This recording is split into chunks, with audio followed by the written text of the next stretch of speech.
And we are back here at Universal Studios Orlando for day 2 of the Harry Potter celebration. Today's video is all about the panels, one of them being a creature panel on how the different creatures of Harry Potter were made. We're also going to see some of the cool celebrities from the films and ask them some awesome Q&A questions. And if we're lucky, we'll even get a wand class for showing you how to perform the proper wand movements. Are you ready? It's here at the Music Plaza that we'll be able to see the celebrity Q&A as well as the proper techniques on how to use your wand later today. Over in Islands of Adventure is where we'll be going over to the Toon Amphitheater, and that's where we'll be seeing the Warner Brothers studio tour of how the creature effects worked in the films. Alright, so right now we're going to our first panel, which is a Warner Brothers studio tour UK panel hosted by two people, one of them being Warwick Davis, on how the creature effects of the films were made and designed and stuff like that. Let's see it.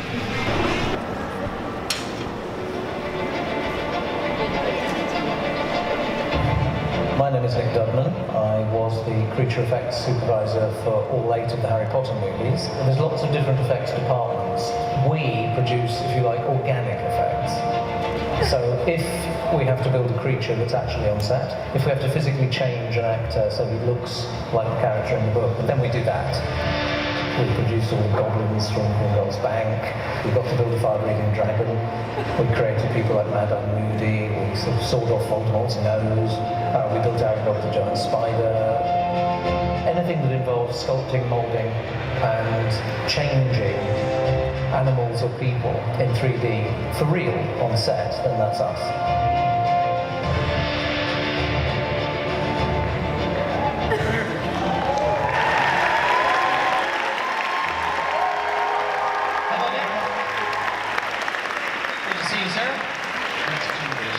Let's do it. Thank you very much. It is lovely to be here. Thank you for the English weather. No, really, thank you. I'm not here on my own. If I could, I'd like to bring a friend on. All right, let's do that. Ladies and gentlemen, please welcome to the stage the actor who played both Professor Flitwick and Griphook, Warwick Davis.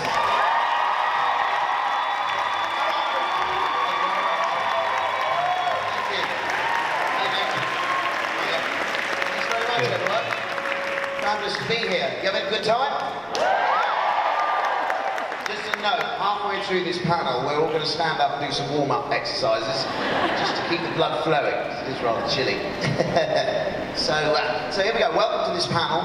Nick, now everyone knows who I am because I was in the films, but thank you very much. I'll pay you later. But I'm sure they're wondering who you are and what your role was in creating the Harry Potter films. Would you care to tell us? Yeah, my department was responsible for all the animatronic creatures that worked on set, all the prosthetic makeups that long-suffering actors like Warwick wore. If you're doing puppets or bits of people or things that operate in front of the camera as opposed to digital things which are put on afterwards, although a lot of our creature work was making models for eventually digital creatures. And, you know, I mean, Warwick actually will remember, you know, I am actually the reason that you're involved in Harry Potter. And you are indeed, absolutely. And what your department did was, I think you created all sorts of things for the film. Tell us about some of your creations. Well, originally I saw them over goblins, because there was talk of even back then doing digital goblins, but I did know, because I knew Warwick, because I've known Warwick since he was 11, because I was one of the people who live cast him for a small movie called Return of the Jedi. But we started with the question of goblins, which meant Warwick came on board and a whole series of other little people came on board to do various goblin things, which was great. You know, and that's really where it started. Then we did all sorts of other things. We did unicorns and bits of troll and all manner of stuff. but it grew.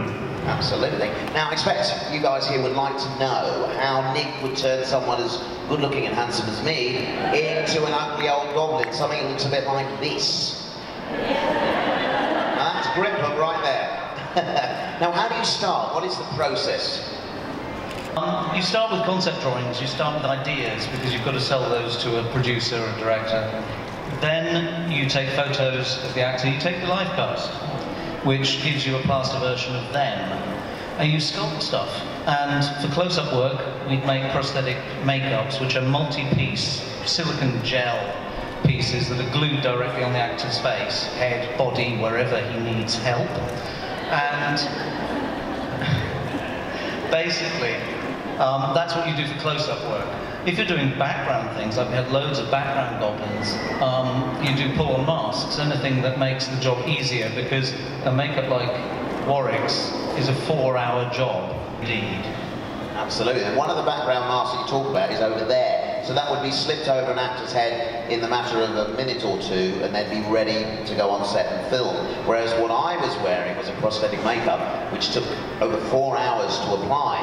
It took 3 people, your good self included, and then the finishing touches to that would be the very large 23mm contact lenses, and then the dentures, the teeth. And then the picture was complete, and it was very strange for me as an actor looking in the mirror and not seeing any of me looking back. Not even my eyes were looking back at me. A completely different character was before me, and it was a very, very kind of unnerving experience, but quite empowering as well, because it really allowed me to find a completely different character in Grip Hook the Goblin there. So, and it's actually quite tricky then to go and work in that, but Nick makes it as easy as possible. You know, he's obviously concerned with how the character looks, but at the same time he's thinking of me and whether I can actually perform and deliver a performance through this makeup. So he makes it very flexible, using silicone, which is the product that was used in this particular makeup. So every slight facial movement that I make will actually read through in the character's face. So it allows me to give quite a subtle performance, quite a real performance. Well, that is the idea. I mean, you're not creating a mask. You're actually just augmenting muscles, is really what the job is. And it has to be subtle, it has to be detailed. Our next panel is a talent Q&A with all the talent of the film and questions from the audience, which this is actually a pretty big turnout for the audience this year. So a lot of you have been waiting for a long time, right? You guys want to see some movie stars, am I right? I don't know. Who wants to see some movie stars? That's what I was hoping to hear. All right, our first guest charmed us as multiple characters in the Harry Potter films thanks to the amazing makeup and special effects teams. He's played cunning goblins and everyone's favorite charms professor. Please welcome to the stage, Mr. Warwick Davis.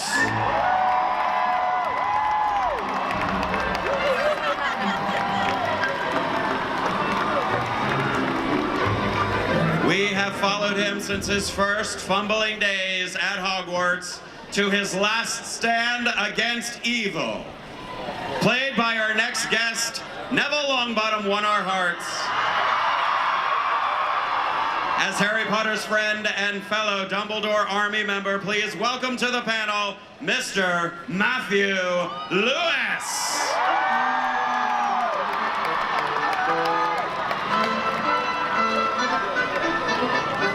Now, no one can forget.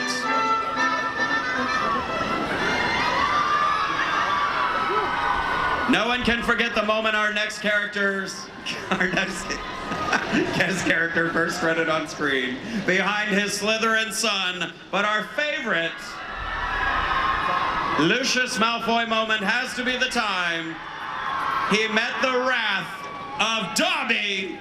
Please give a round of applause and welcome for the very first time here at a celebration of Harry Potter, the one and only Mr. Jason Isaacs.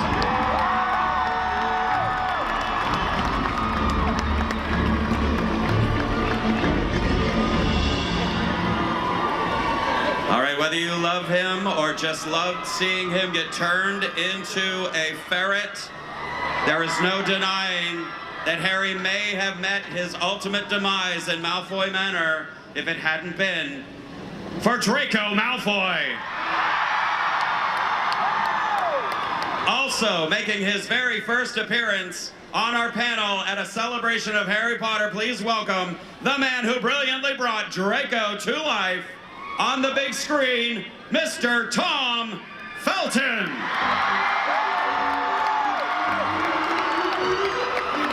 Hello, Orlando.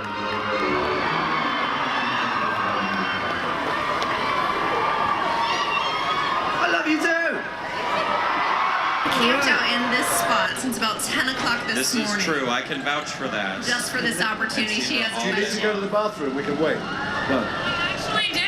Okay, good. Okay, so has it been worth the wait? Yes. Okay, good.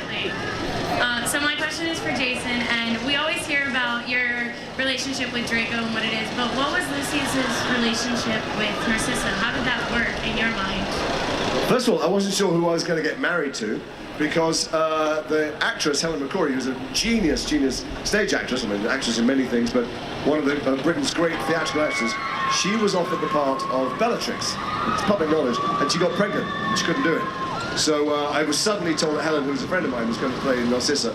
And, you know, it's not a great household. They are not poster children for how to conduct a loving relationship, I think. Frankly, she wore the trousers in Malfoy Manor. And I think she's disgusted mostly by Lucius's willingness to throw his son Draco under the bus to get his status back. Lucius is obsessed with status. He's obsessed with somehow getting back to where he thinks he belongs above everybody else. And she sees that, and she sees that he would sacrifice his own son for that. So there's terrible contempt, which is enormously good fun to play, and not that hard for people who've been married a very long time to draw on those moments that happen in long relationships.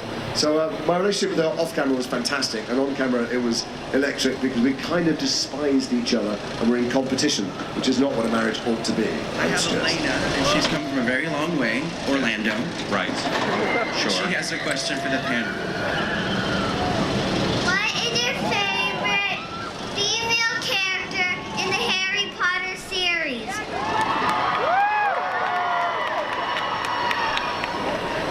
You are right now. Where is she? I can't even. Her face to the Rusty name. is waving. He's kind of right Oh, I there got you, in the I got you. middle. Yes, directly, sort of center and a little bit over. Hello, little one. All right. She's got that lovely blue scarf. I loved, I've got two daughters, and one of the reasons I think that they loved the books, they loved the films, is that they loved Hermione because she was smarter than everybody else. And she didn't play second fiddle to the boys, and she wasn't there to make the boys look smarter. In fact, as far as I'm concerned, she's the strongest character in the whole thing.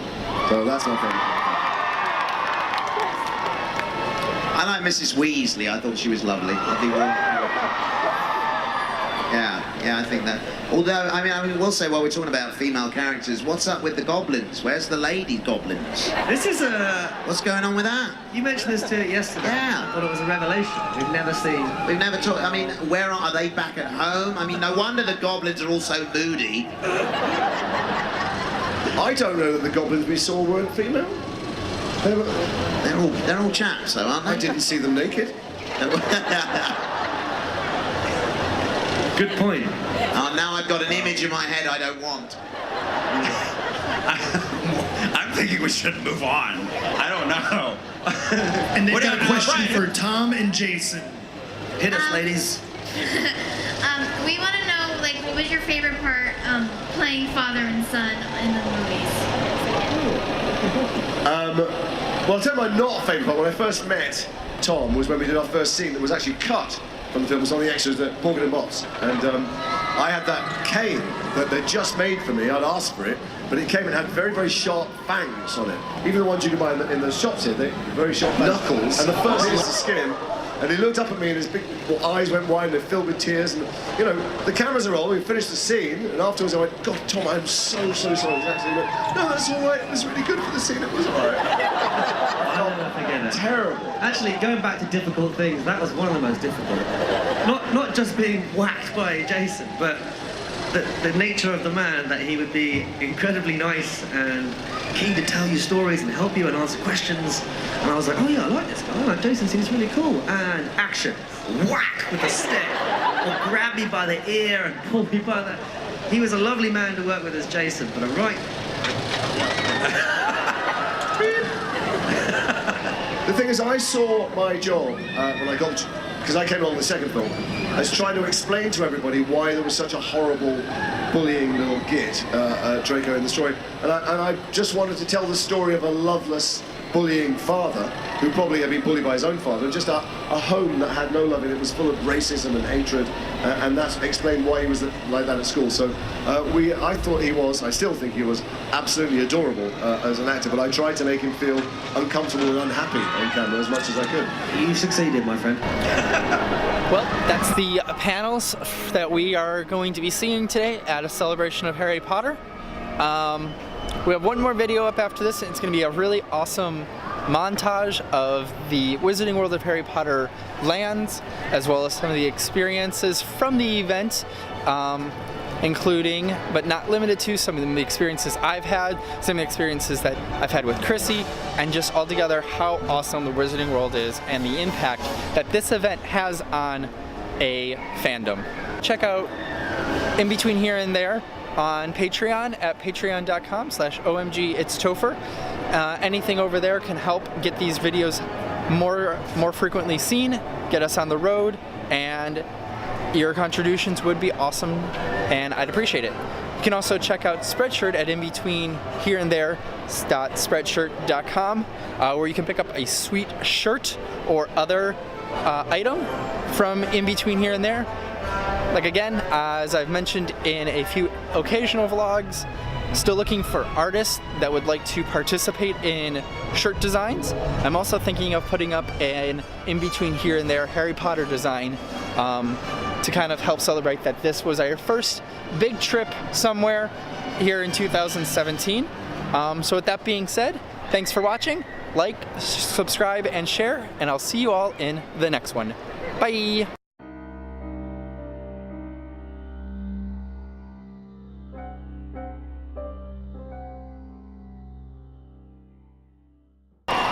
So what I just got the last wand end of was the